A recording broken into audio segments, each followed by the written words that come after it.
Amém. Boa noite, irmãos. Graça e paz. A última vez que eu estive aqui, vocês ainda estavam no prédio antigo, estão de casa nova, muito bonita. Parabéns. E é muito gostoso chegar aqui e ver o Kleber pregando. Eu falei para o Abel, eu vou falar assim, gente, é tudo que ele falou, boa noite. Não quero tomar muito tempo, não quero que fique tarde. Mas ouvindo o Kleber falar, eu acabei mudando o que eu ia falar. Eu estava com uma palavra no meu coração, mas eu tenho vivido uma estação muito especial da minha vida, né? Eu acabei de, faz aproximadamente quase 60 dias que eu casei meu filho mais velho, e eu voltei ontem dos Estados Unidos, que a empresa que ele trabalha transferiu ele para lá, e eu fui ajudar na mudança, fui e voltei ontem. E segunda-feira eu viajo para o Japão, então eu volto daqui de Brusque domingo para casa, não fazia sentido eu vir para cá, quase não vou ter tempo com a minha esposa, com a minha filha. E hoje, quando eu estava saindo, elas estavam com uma cara meio triste, falando assim, nossa, mas você chegou ontem, você já vai sair? Eu falei assim, eu não tenho ido aonde eu quero ir, eu estou indo onde Deus falou que eu tenho que estar, e eu sabia que eu precisava estar aqui. Falei para o Abel, se não tivesse ninguém nessa noite, eu tivesse que sentar, eu, Abel e a Pri, eu saberia que eu tinha que vir aqui, né? Eu sei que Deus quer falar com a gente, eu sei que vocês estão...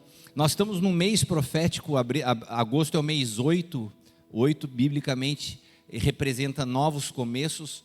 Eu creio que vocês estão entrando numa estação nova.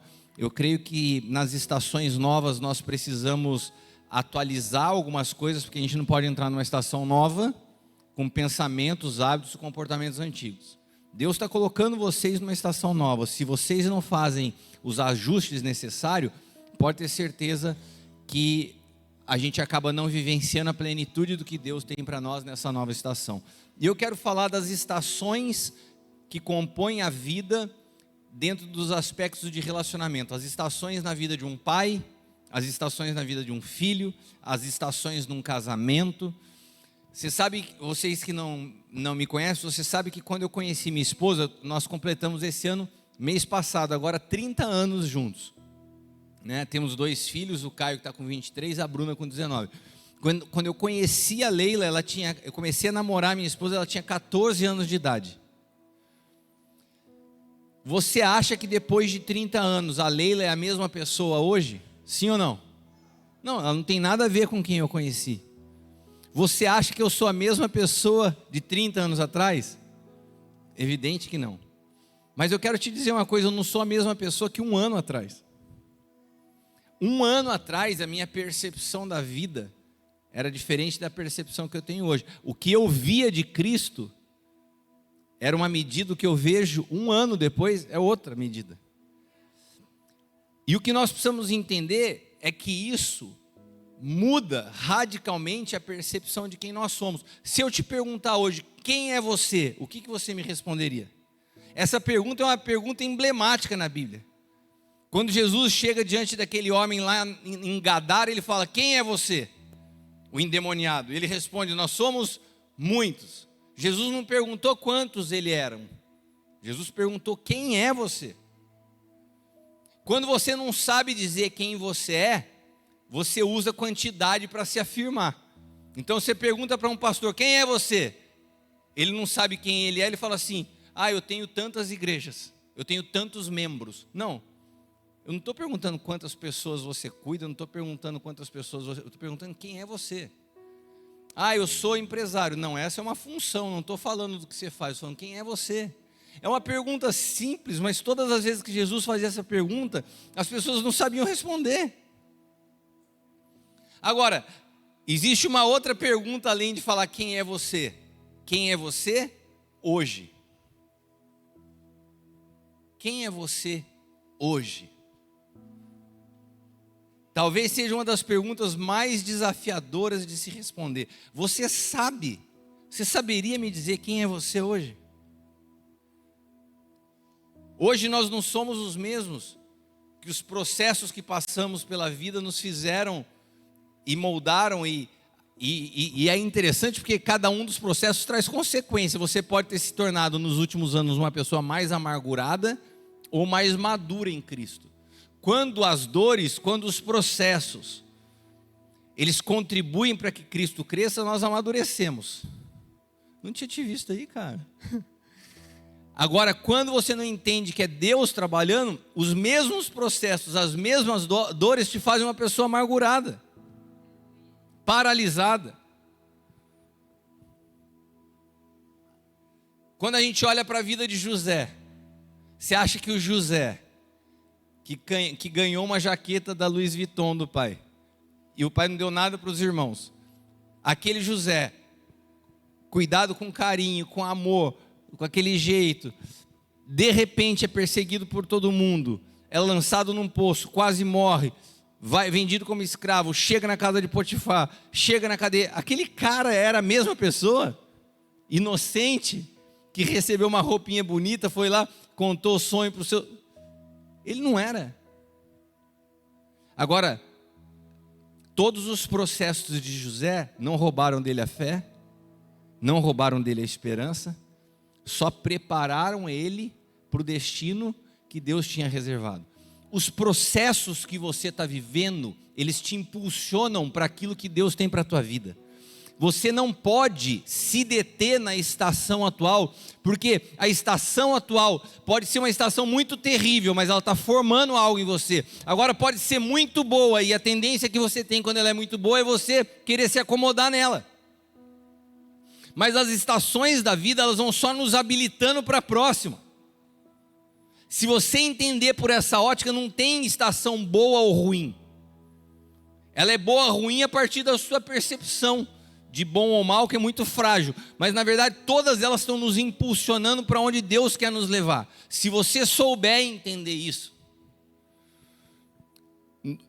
Nesses 2 meses atrás que eu casei o meu filho, eu tenho um trabalho de cuidado de pastores há muitos anos, e eu tive uma demanda muito grande, porque depois do casamento do meu filho, muitos pastores vinham até mim e falavam assim: Cris, eu queria viver tanto que você vive, mais a minha casa, mais o meu casamento, mais os meus filhos, e começavam a se comparar. Eu falei assim: eu não estou entendendo que lugar vocês entraram. Vocês estão olhando para uma realidade natural. Daí eu tinha que trazer todos eles para enxergar as mesmas realidades por uma outra ótica. Porque eu vim de uma família onde eu tive um pai presente, uma mãe presente, eu tive uma formação saudável, consegui transmitir essa formação para os meus filhos, eles cresceram na palavra, e eu cuido de pastores que vieram de lares desestruturados, que passaram por situação de violência, de agressividade. Então, se você comparar por história natural, parece injusto. Agora, quando você olha o que Deus tem feito a partir das histórias, porque tudo que você vê não é o que está contando, mas o quanto de Cristo está sendo formado em você, é aí que a conta começa a fazer sentido. E às vezes a gente se engana. Eu não estou feliz hoje aqui porque eu vejo um prédio incrível como esse. Não é isso que me alegra. É porque no caminho, conversando com Abel, eu vejo que ele está avançando no espírito. Porque se eu estivesse falando com o mesmo cara de 2 anos atrás, com esse prédio lindo para mim, volta para lá. Isso aqui não quer dizer nada se vocês que estão aqui não permitirem que a vida de Cristo cresça em vocês. Eclesiastes capítulo 3, versículo 1 fala assim: tudo tem o seu tempo determinado. Repita comigo: Deus se move em estações. Foi Ele que criou primavera, verão, outono e inverno. Deus se move em estações. Uma criança leva 9 meses para ser formada no ventre de uma mãe. Não adianta você orar, jejuar, se colocar de joelho e falar: Senhor, faz vir mais rápido que eu quero logo ver meu filho, que ela nasça com 5 meses. Não tem jeito. Você tem que respeitar o tempo, a estação. Quantos de nós estamos fazendo oração sem sentido? Senhor, interrompe esse processo, para com essa luta. Daí Deus olha e fala assim: mas essa luta é necessária, esse processo tem que chegar ao fim. Por quê? Porque Deus trabalha em estações, e nas estações nós somos transformados continuamente, de glória em glória. Repita comigo, fala para quem está do teu lado assim: a medida de glória sua hoje é maior do que a de ontem. É de glória em glória.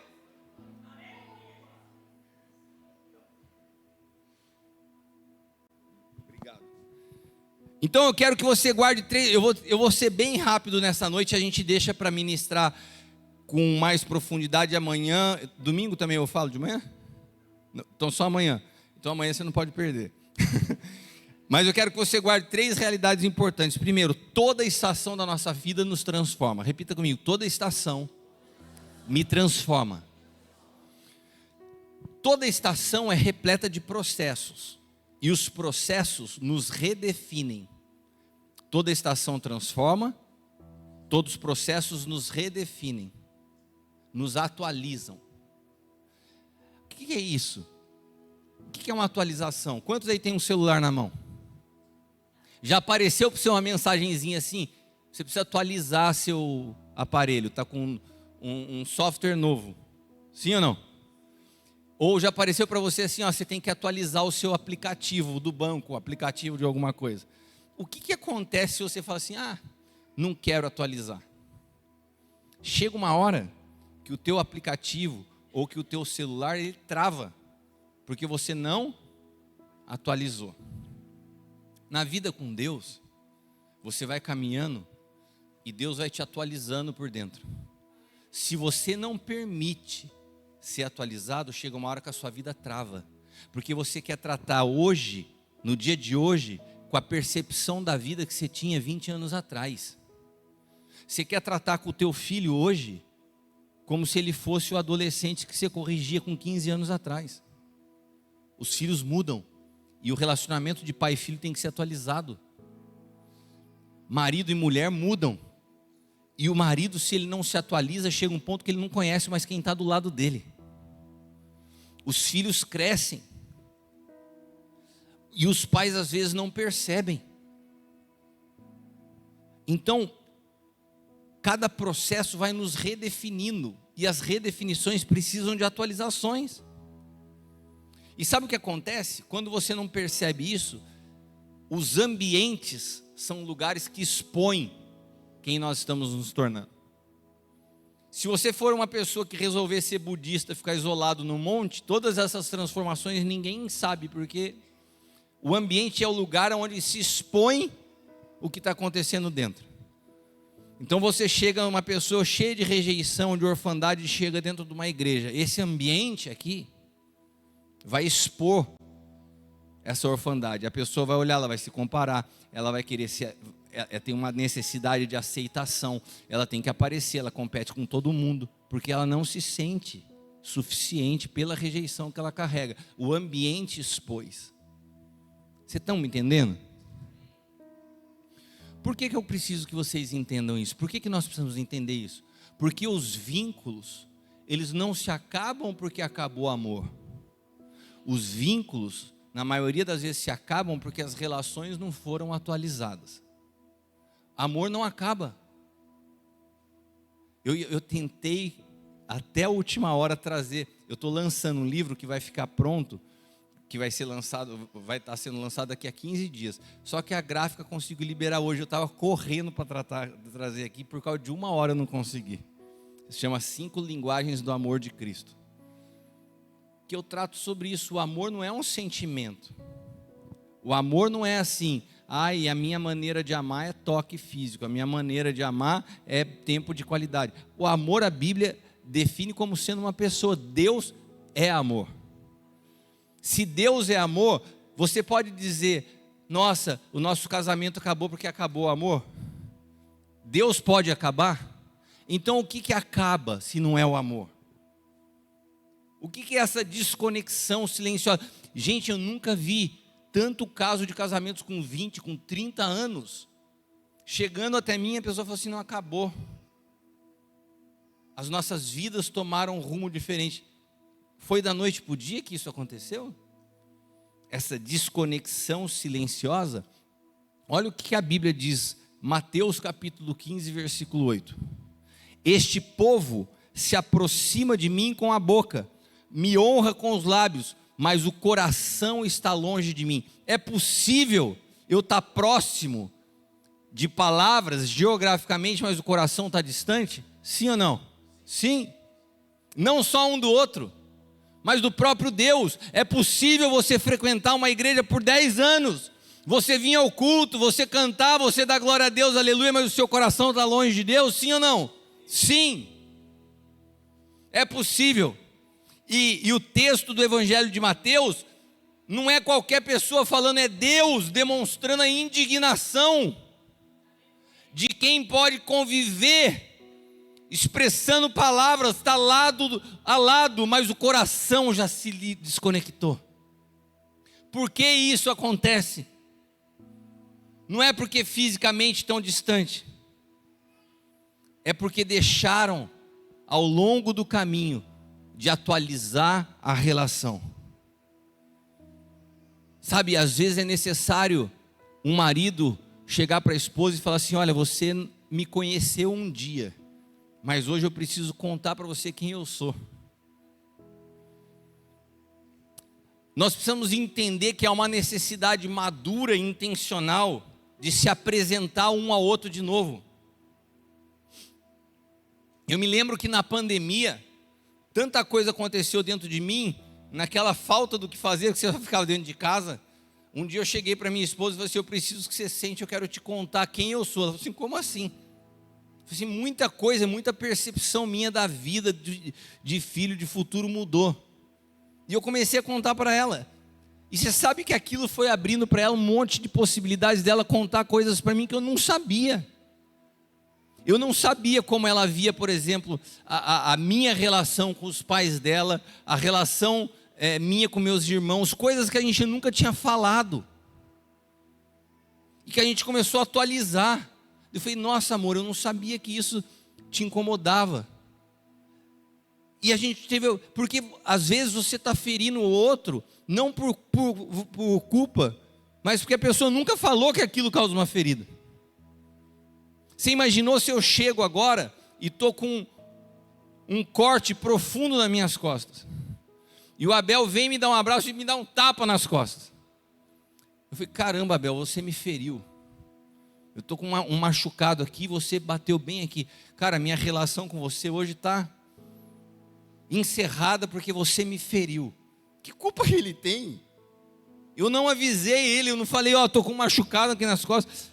Eu estou falando de uma coisa boba, física, visível, para você entender uma realidade que acontece de maneira subjetiva nos relacionamentos todos os dias. Tem mulher que está virada com o marido porque não gosta de alguma coisa, mas nunca falou para ele do que não gosta.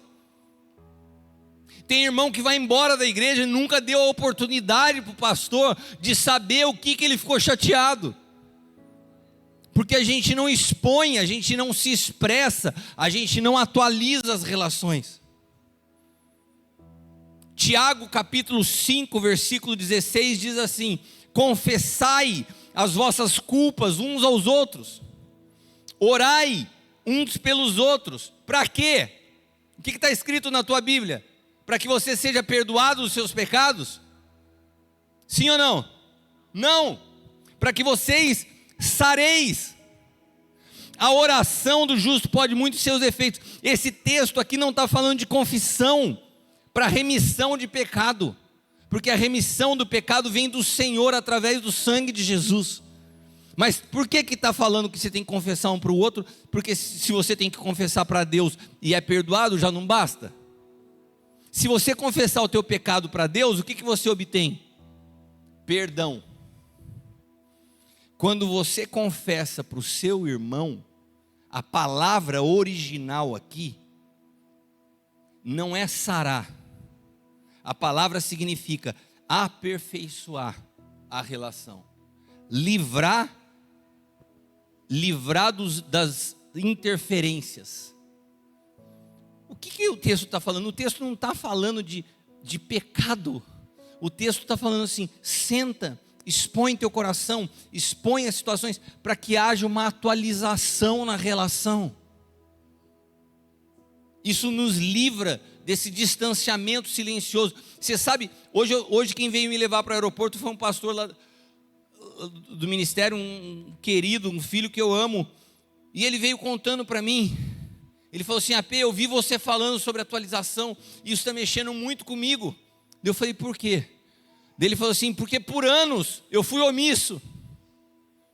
Minha mulher é muito braba. E eu me tornei um cara fechado, silencioso, porque eu sabia que se eu falasse ia criar briga, e eu me omiti. E eu me tornei um cara omisso. Só que eu tenho entendido, te ouvindo falar, que eu tenho que me posicionar. E agora está tendo problema. Eu preciso ser tolerante. Eu falei, não. Você está confundindo as palavras. A palavra tolerância é uma palavra que Deus rejeita essa palavra na Bíblia. Ele fala assim, ó, eu tenho contra ti que você tolera a Jezabel. O que é tolerar? O que é tolerar? Tolerar é você aceita de forma silenciosa uma coisa que você não concorda. É uma rebelião velada. Tem gente usando a palavra tolerância como se tivesse uma qualidade super boa. Não, eu tenho tolerado ele. Não, se você tem tolerado, você tem feito uma coisa muito ruim. Existe uma diferença diametralmente oposta entre tolerância e paciência. Paciência é um fruto do Espírito. Tolerância é um fruto de Adão. Tolerância é o rebelde silencioso. Ele se dobra na sua frente, mas por dentro ele está de pé. O que é a paciência? A paciência é o seguinte: eu sei que eu vou falar, não vai ser legal, mas eu vou escolher o momento certo, o jeito mais adequado, e ainda que seja difícil, esse diálogo seja difícil, eu preciso ter, e eu vou falar e vou conversar. Ah, mas já é a 19ª vez, vamos para a 20ª. Isso é paciência. A tolerância é, já cansei, isso aí não muda, eu vou ficar quieto e vou aceitar essa situação. Deus não quer que nós tenhamos relacionamentos de tolerância.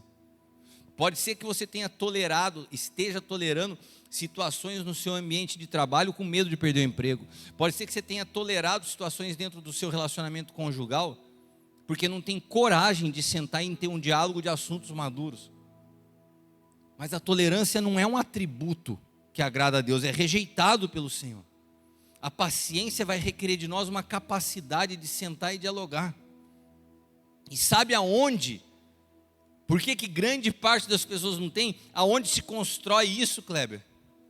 Pai e filho. Como que um pastor vai aprender a cuidar se ele não tem alguém cuidando? Como que um pastor vai aprender a pastorear, a ser corrigido, a atualizar a relação com as pessoas se ele não tem alguém com quem tem que se atualizar? O dia que eu ministrei isso, eu falei sobre isso no último Aljava. Durante a semana um monte de pastor veio querer conversar comigo. Cris, eu preciso abrir meu coração. Eu entendi que eu não posso ficar quieto. Porque se você não expõe, não tem cura. É o que o texto de Tiago fala. Exponha, confesse para que você seja curado.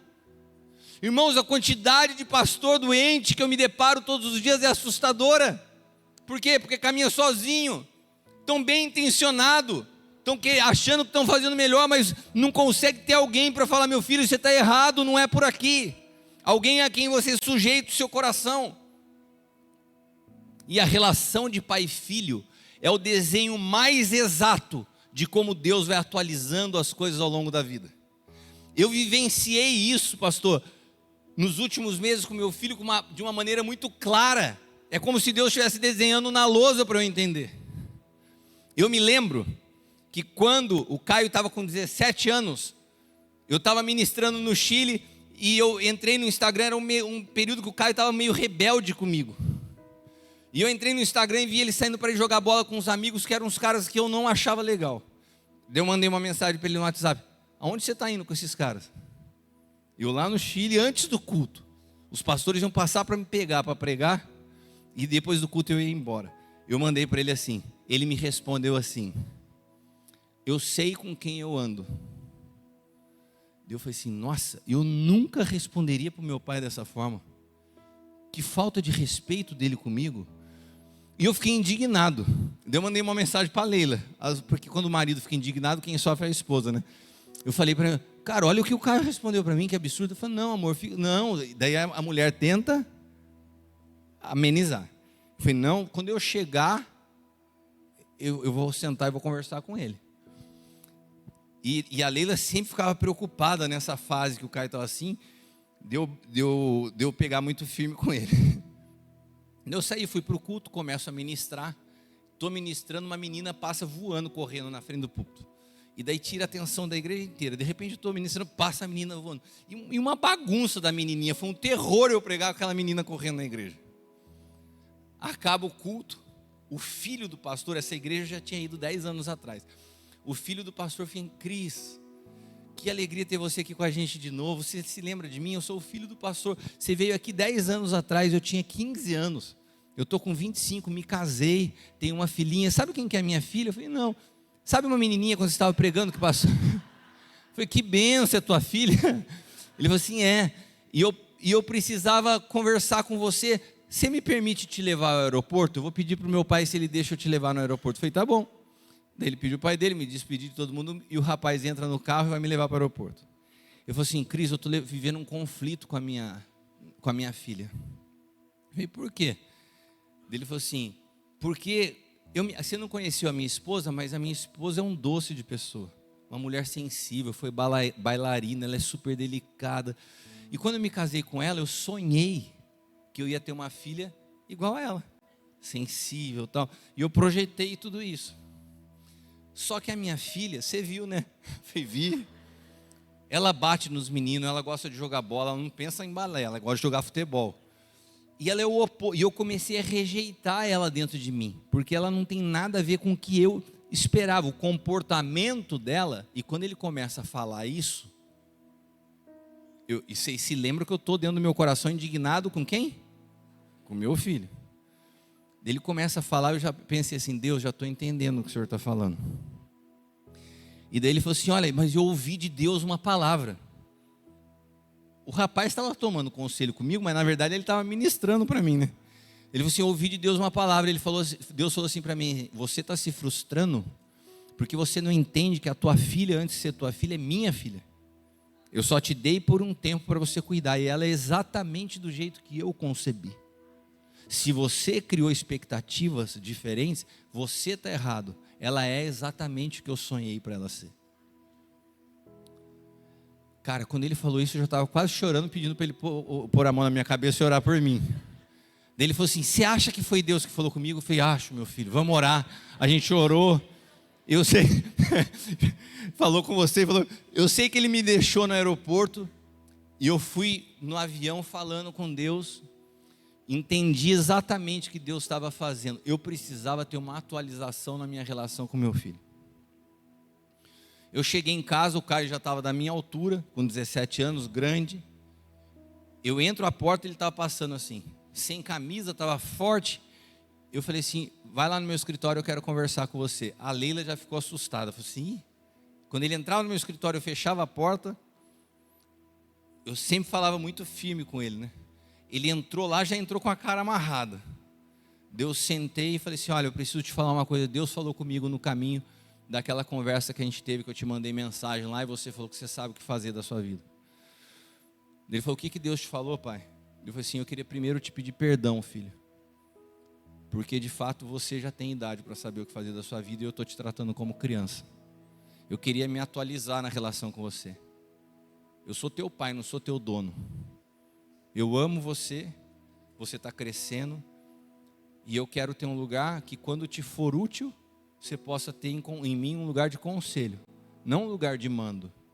Eu não quero mais te dizer não faz, porque você hoje já está se tornando para construir o teu caminho. Eu nem terminei de falar, ele já estava chorando. Deitou a cabeça no meu peito e falou assim: pai, me perdoa. Eu não quero estar nesse lugar sozinho. Eu quero você com meu pai sempre. Eu quero esse lugar de conselho, e você tem toda a liberdade para continuar me corrigindo. Naquele dia em diante, nunca mais eu tive nenhuma interferência na minha relação com meu filho. Ali, a percepção que Deus me deu, que eu precisava ver que ele cresceu, mudou completamente todas as coisas. Agora, tem uma coisa ainda mais linda na relação de um pai com um filho. É quando você solta o filho, e esse filho, por vontade própria, volta. Porque se nós não sabemos reconhecer que um filho cresceu, a tendência que ele tem é ir e falar assim: estou cansado, vou fazer do meu jeito. Agora, quando você abre esse caminho, você constrói exatamente o desenho do céu com a terra.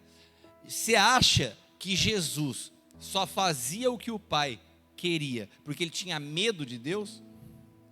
Jesus fala assim: eu só falo o que eu ouço do meu Pai, eu só faço o que eu vi o meu Pai fazer. Por quê? Era uma relação de posse? Era uma relação de imposição? Era uma relação doentia do Deus Pai com o Filho? Sim ou não? Lógico que não. Por que que Jesus foi enviado pelo Pai? Tinha liberdade, mas ele não queria fazer nada sem ouvir o Pai. Porque era uma relação que tinha como vínculo o amor, não era posse. Era uma relação onde o Pai em tudo queria glorificar o Filho, e o Filho em tudo queria honrar o Pai. Não tem como dar errado. Só que nós não entendemos que os filhos devem ser enviados, nós não entendemos que os filhos amadurecem. A gente quer sempre continuar tendo o controle. Meu pai, hoje, se aconselha continuamente comigo. Eu tenho pastoreado a vida do meu pai já faz muito tempo. Teve um dia que eu falei para ele: ó, cansei desse negócio de te pastorear. Quero hoje só te dar um abraço e deitar minha cabeça no teu colo. Ele rachou de rir, mas eu falei: é verdade, eu quero você com meu pai. Se a gente não sabe ter clareza nas relações, tudo vai ficando pesado. Você sabe o que o apóstolo Paulo teve que fazer? Quem aqui já passou situação difícil na vida? Olha só, o povo de Brusque já sofreu um pouco. Vocês têm uma cara tão bonita que não parece. O apóstolo Paulo foi um cara que deu umas cabeçadas também. Na época ele chamava Saulo. Né? Um cara super cabeça dura, super religioso, e que ele achava que estava agradando a Deus, até quando ele perseguia a pessoa, quando matava a pessoa, quando via pessoas morrendo aos seus pés. E ele tem um encontro com Cristo que é libertador. Seus olhos se abrem, e Paulo carregava uma vergonha de um dia ter acreditado que o Deus que ele servia era aquele Deus carrasco. Ele carregava isso, mas só que ele carregava uma coisa pior: o estigma das pessoas que olhavam para ele e falavam: será que esse cara mudou? Todo lugar que ele ia, não é o cara que está chegando aí? Falaram que ele virou crente. Alguém já passou por isso? Você se converte e fala assim: aquele cara, você virou crente. Não era aquele cara que fazia isso, Porque as pessoas tentam te rotular e te prender, e te julgar por situações, E Saulo, agora Paulo, sabia disso. O que ele faz? Gente, ele chega na igreja de Corinto, ele fala assim: eu preciso atualizar vocês.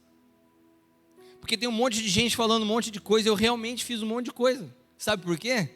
Porque eu era um menino. Eu pensava como menino. Falava como menino. Eu agia como menino. Mas olha só, agora eu sou um homem. Não porque o tempo passou, não porque a idade chegou, não, é porque a maturidade de Cristo em mim me faz ver as coisas com clareza. Eu não sou mais aquele cara. Paulo precisou atualizar a igreja que ele tinha sido transformado. Pode ser que eu e você precisemos fazer uma atualização na nossa relação. Pode ser que você tenha que chegar diante do seu pastor e falar assim: Abel, eu não sou mais aquele cara. Pode ser que o Abel tenha que olhar para você e falar assim: de fato, esse rapaz aqui chegou aqui, era uma criança espiritual, mas está maduro. Se a gente não souber olhar para o ambiente da igreja e ver que os filhos cresceram, você mata as pessoas. Se as pessoas não souberem olhar que o seu pastor amadureceu, tem gente que fala comigo como se tivesse 10 anos atrás: mas antes eu vim aqui na igreja e você ficava 10 horas comigo conversando. Mas antes não tinha 200 para cuidar. Vamos atualizar as coisas? Com 10 anos já era para você estar maduro me ajudando a cuidar de outros. Se a gente não atualiza as relações, a gente quer tratar as pessoas daquilo que a gente viveu no passado. Mas as estações vêm porque elas nos mudam. E quando elas nos mudam, elas nos redefinem.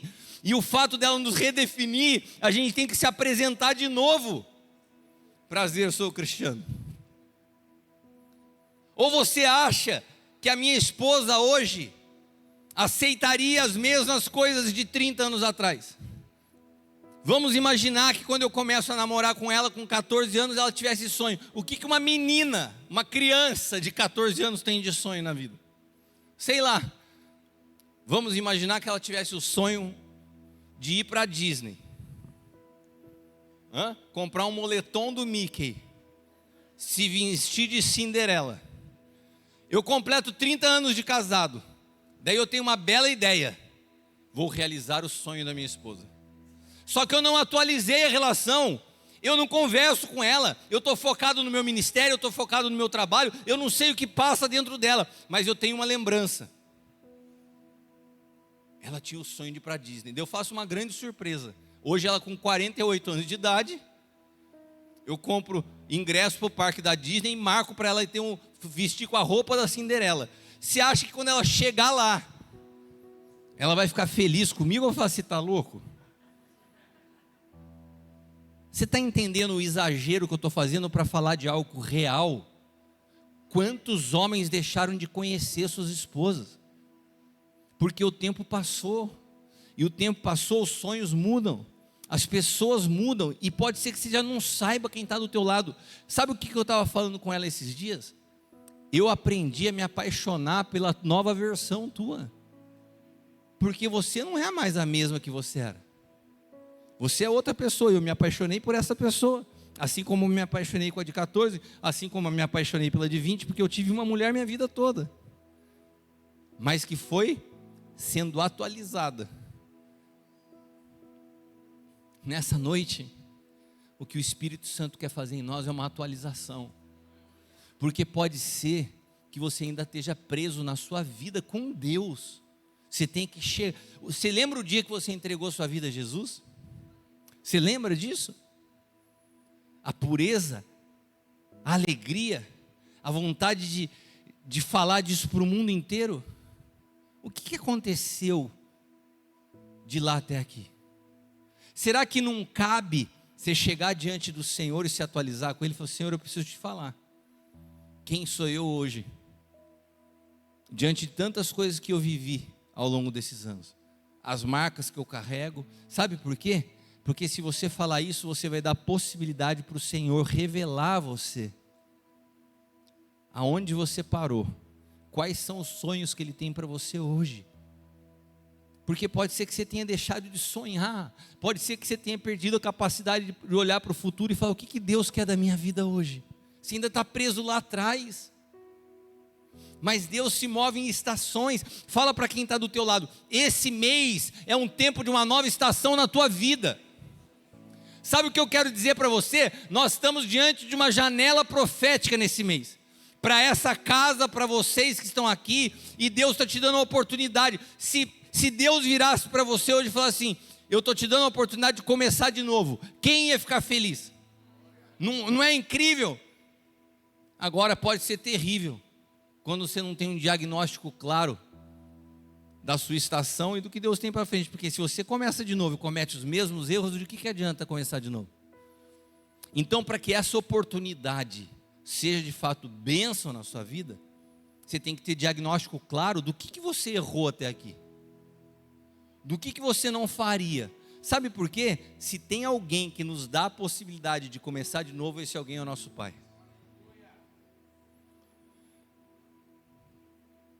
À medida que um filho amadurece, o pai diminui o controle.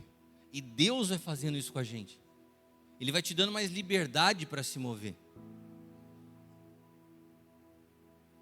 Já não é você tem que fazer isso. Tem gente que pensa que a vida com Deus se define por é pecado ou não é pecado. Você já viu? Tem gente que se aconselha e fala, pastor, isso é pecado ou não é pecado? Mas isso é aonde que você vê essa conversa? Início da vida com Deus. É a criança que está no supermercado e fala assim, pode ou não pode, mãe? Posso comprar isso ou não pode? Mas não tem sentido quando você avança na sua vida com Deus, você achar que a vida se resume. Isso pode? Isso não pode? Porque o apóstolo Paulo, quando amadurece, ele fala assim, tudo te é lícito. Tudo te é lícito. O problema não é pecado não é pecado, pecado não é pecado. O problema é, e aquilo que não é pecado na sua mente? É lícito, mas não te convence, sabe? Porque se você só classifica a vida em pecado e não é pecado, tem um monte de coisa que é lícita, que não te convém e você está fazendo, que desagrada a Deus. Ah, eu apóstolo, mas não é pecado. Mas a vida não se resume a pecado e não pecado com Deus.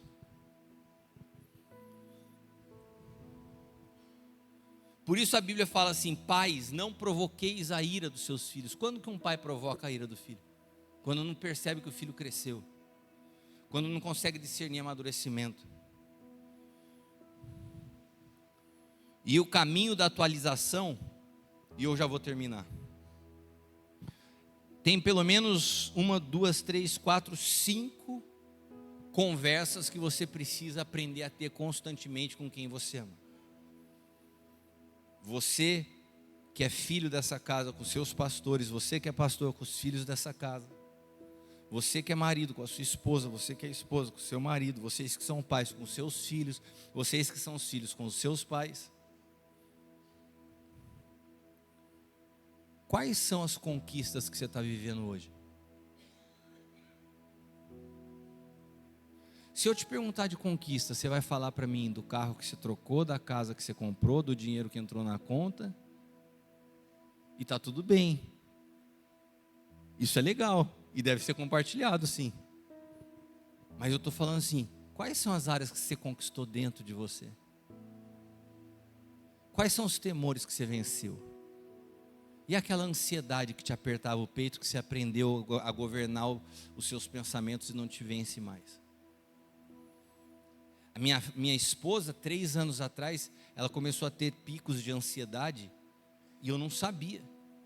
Um dia eu estava indo para uma conferência, ela estava indo ministrar comigo, no meio do caminho ela começou a chorar dentro do carro. Eu falei: o que você está chorando? Estou com medo de entrar no avião. Eu falei: mas como você viaja comigo o tempo todo, há não sei quantos anos?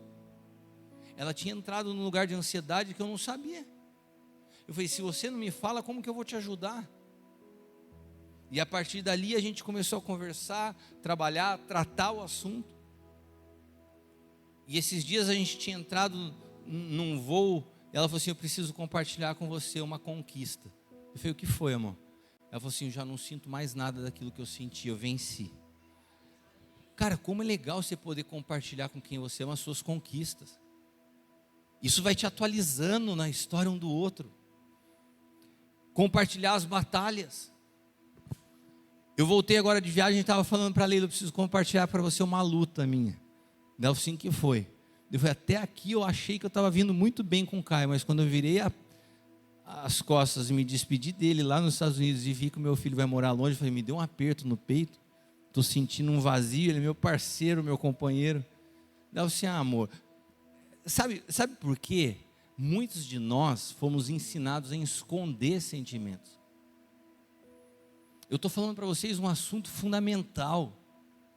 Você atualizar. A minha esposa tem que ter direito de saber o que eu estou vivendo.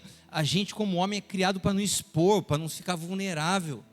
Saber conversar. E quando você constrói um relacionamento, seja por orfandade, por ausência de pai, você não consegue. É o que eu falo quando eu cuido de pastores.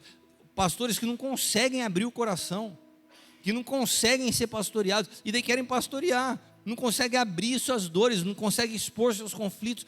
Como que a gente vai viver o texto de Tiago?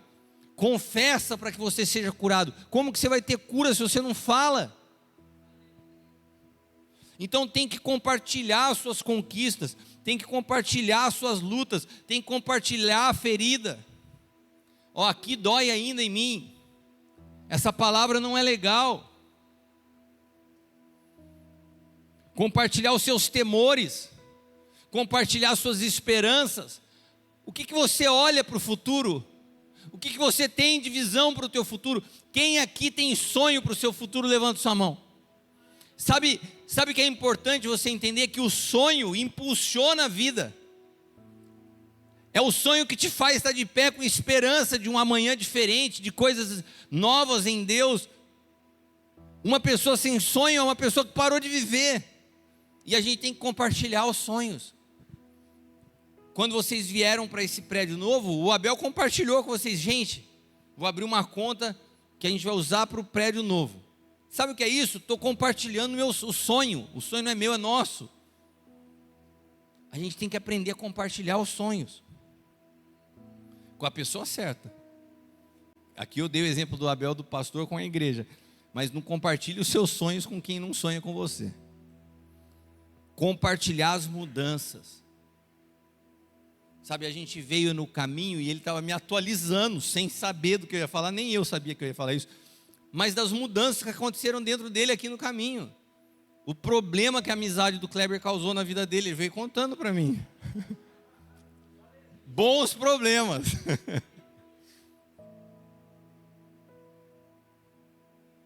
Sabe por quê, irmãos? A palavra de Deus diz que Ele converterá o coração dos pais aos filhos e dos filhos aos pais. Isso não é um passe de mágica. Como acontece essa conversão? Quando eu me disponho a sentar e ouvir e perceber o outro. Quando eu me disponho a atualizar a relação, a tratar situações. Tem gente que espiritualiza tanto as coisas e fala assim, não, eu vou orar. Tudo bem que você vai orar, mas tem coisa que você tem que agir. Deus te entregou o governo sobre o cuidado da sua saúde, o governo do cuidado da sua família. Não vai vir um anjo e contar para a sua esposa aquilo que está dentro de você. Você tem que contar. Então a atualização nos relacionamentos é o que vai produzir na tua vida ambientes saudáveis. E quando nós temos ambientes saudáveis, nós podemos passar os processos que nos moldam, que nos transformam, tendo paz. Então a paz que excede o entendimento, ela é uma obra do Espírito, mas ela também vem dos ambientes que a gente constrói no Espírito. Ou não? Ou você não acha? Quem aqui que já passou por períodos de luta, chega dentro de casa e fala assim, ai que benção, estou num ambiente de paz. E quantas pessoas que eu conheço que trabalham que nem um doido porque não querem chegar para casa porque é um ambiente hostil. Nessa noite, eu queria te convidar a rever a maneira que você tem conduzido os seus relacionamentos com as pessoas e com Deus. Feche teus olhos, eu quero orar com você.